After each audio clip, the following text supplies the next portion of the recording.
Hello and welcome to Trending Pinoy Celebrity. Isang nakakatuwang video ng anak ni na Jeneline Mercado at Dennis Trillo na si Baby Dylan, ang ibinahagi ng mga ito sa social media. Name that animal with teacher Nanay Rosie. Ito ang caption ni Jeneline sa video ng kanyang anak, na napaka-aktibong pinapangalanan, ang mga hayop na nasa larawan na ipinapakita sa kanya.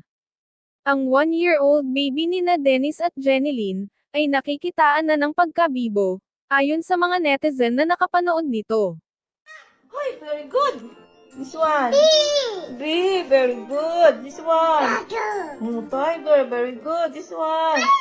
Mouse, very good. This one. What's this? Good. Oh, good, very good.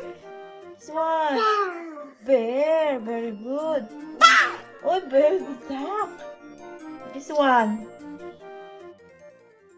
Goose, very good. This one. Elephant, very good. This one.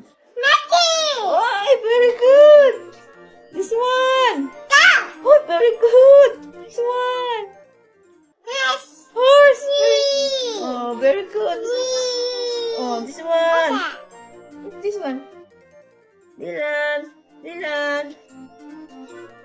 Jade. Hello. Oh, I think this one. Hen.